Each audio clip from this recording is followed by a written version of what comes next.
In the mid-90s, a small group of Delta farmers and landowners began discussing the need to be more active in the environment. There were really two reasons for that. One was it was the right thing to do. Agriculture is still the backbone of the Delta. Protecting the environment obviously is essential to its health.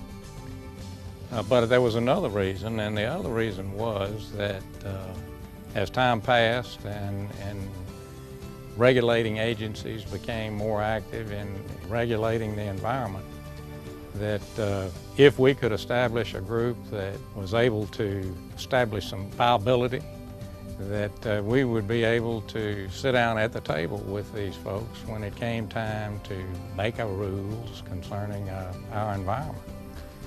And in fact, that has turned out to be true. Over the years, we have established that viability, and now we are in the process of being very active in environmental policy that affects us. In that first 18 months in trying to put this idea together, it was a struggle trying to figure out what the process would be, how would we develop the organization, and then we decided, you know, we really ended up trying to get a wide group of people representing all aspects. So we probably ended up having 100 individuals representing 21 different private, state, and federal agencies to come together to try and figure out what to do. And so that's kind of the beginning concept of what we call Delta Farm, which is Delta Farmers Advocating Resource Management, and that's how it got launched. The Natural Resource Conservation Service was involved in this process from the very beginning. We provided insight into cost-sharing opportunities that would be provided by this Farm Bill programs. Many other groups and agencies also cooperate in the process to help develop a more comprehensive approach to conservation and environmental stewardship that would put Mississippi Delta agriculture at the cutting edge of innovation. Well, in 1997, after developing the protocol and what we wanted to do, we decided that the Delta Farm would start asking farmers to join. And all they had to do was to enroll their land and submit to a private environmental assessment that was set out in the Delta Farm program. And that's all they had to do to join.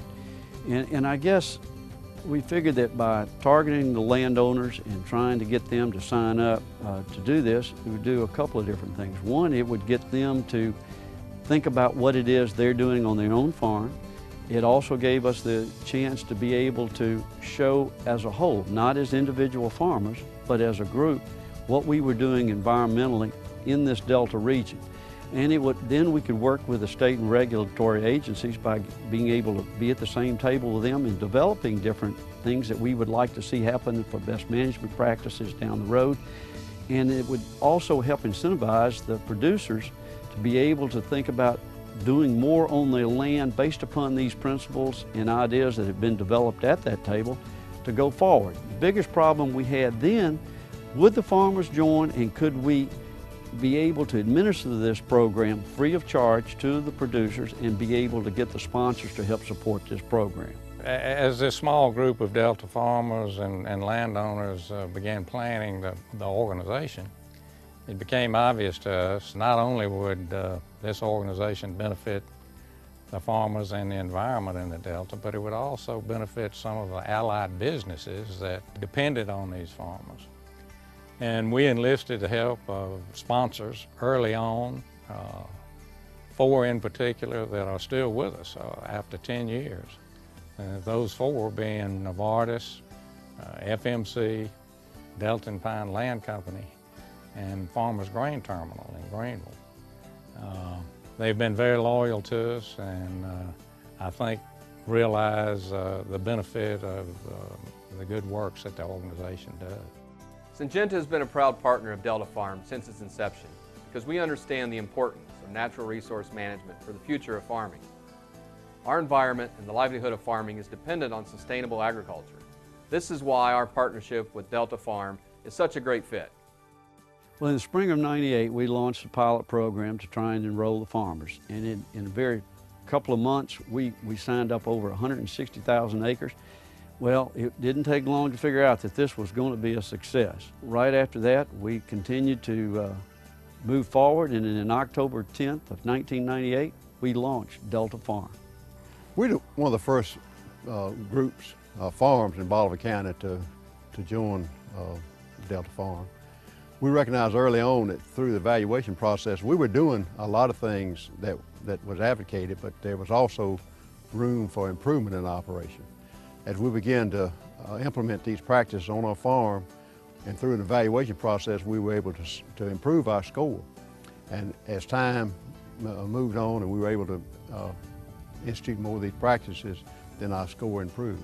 But I think the main purpose of Delta Farm is to point out the things that we were doing and also show us some areas that we were deficient and we needed to improve. And we've tried to make these improvements. And I think by doing this, I know our farm has been more environmentally friendly, and I think it's been more profitable because of some of these practices that we've established.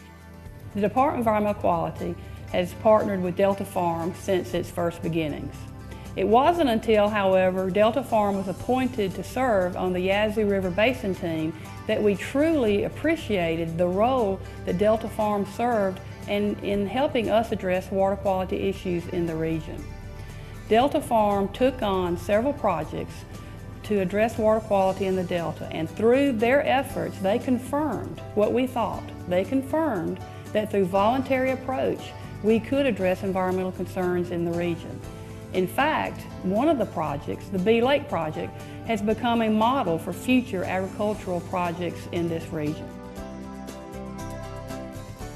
What a day. We want to celebrate 10 years of service of Delta Farm, and we want to celebrate the enrollment of the 1 millionth acre in the Delta Farm.